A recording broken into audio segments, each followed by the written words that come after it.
আজ বড় কষ্টের সাথে বলতে হয়, আজ মুসলিম জাতি বিশ্বনবী সাল্লাল্লাহু আলাইহি ওয়াসাল্লামের আদর্শকে না মেনে আজ নাস্তিক পশ্চিমাদের অনুসরণ করছে, ঠিক কিনা?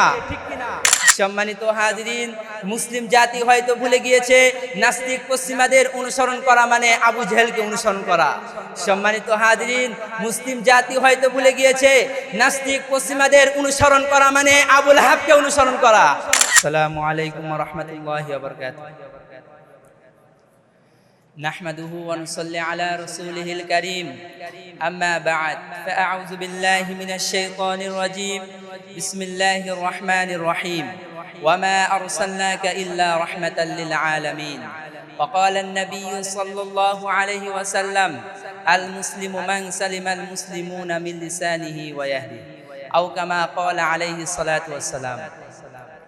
মার্কাজউদ্দিন ঢাকা কর্তৃক পরিচালিত আল্লামা মুহাম্মদ আলী লাহোরী রহমাতুল্লাহি আলাইহি এর পাঠাগারের উদ্যোগে মাসিক বক্তৃতা সেমিনারে সম্মানিত বিচারক মণ্ডলী এবং আরও উপস্থিত রয়েছেন আমার মাথার মুকুট অত্র মাদ্রাসার উস্তাজুল আসাতিজায়ে কেরাম এবং আমার সামনে উপস্থিত রয়েছেন আমার প্রাণপ্রিয় তলেবে ইলম ছাত্র ভাইরা, সকলকে আমার অন্তরের অন্তঃস্থল থেকে শুভেচ্ছা ও অভিনন্দন।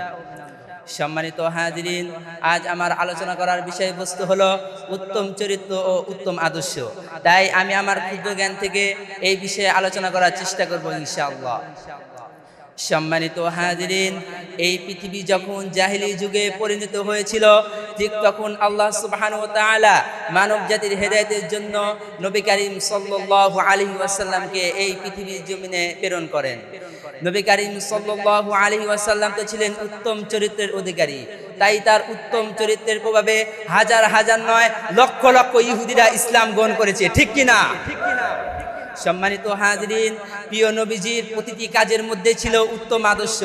তাই প্রিয় নবীজি সাল্লাল্লাহু আলাইহি ওয়াসাল্লামের আদর্শকে যারা মেনে নিয়েছে তারা দুনিয়া এবং আখিরাতে কামিয়াবি হয়েছে, আর যারা এই নবী করিম সাল্লাল্লাহু আলাইহি ওয়াসাল্লামের আদর্শকে মেনে নেয়নি তারা এই দুনিয়াতে লাঞ্ছিত হয়েছে। সম্মানিত হাজিরিন, আজ বড় কষ্টের সাথে বলতে হয়, আজ মুসলিম জাতি বিশ্বনবী সাল্লাল্লাহু আলাইহি ওয়াসাল্লামের আদর্শকে না মেনে আজ নাস্তিক পশ্চিমাদের অনুসরণ করছে, ঠিক কিনা? সম্মানিত হাজিরিন, মুসলিম জাতি হয়তো ভুলে গিয়েছে নাস্তিক পশ্চিমাদের অনুসরণ করা মানে আবু জেহেলকে অনুসরণ করা।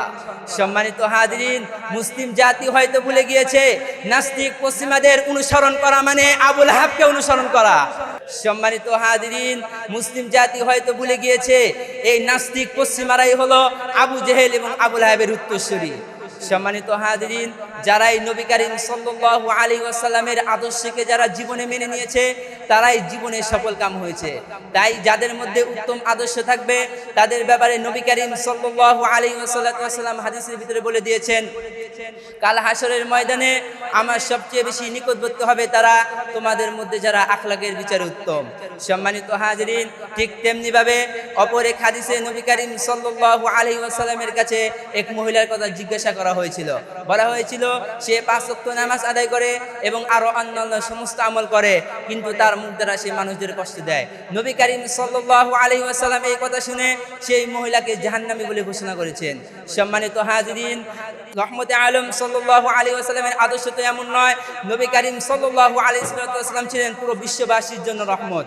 আল্লাহ সুবহানাহু ওয়া তাআলা কোরআনুল কারিমে বলে দিয়েছেন, ওয়ামা আরসালনাকা ইল্লা রাহমাতাল লিল আলামিন, আমি আপনাকে পুরো বিশ্ববাসীর জন্য রহমত হিসেবে প্রেরণ করেছি।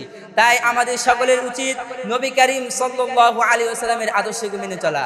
তাই আমরা আল্লাহ সুবহানাহু ওয়া তাআলার কাছে দোয়া করব, আল্লাহ সুবহানাহু ওয়া তাআলা যেন পুরো বিশ্ববাসীকে নবী করিম সাল্লাল্লাহু আলাইহি ওয়াসাল্লামের আদর্শের উপরে চলার তৌফিক দান করেন। এই বলে আমি আমার বক্তব্য শেষ করছি। ওয়া আখিরু দাওয়ানা আলহামদুলিল্লাহি রাব্বিল আলামিন।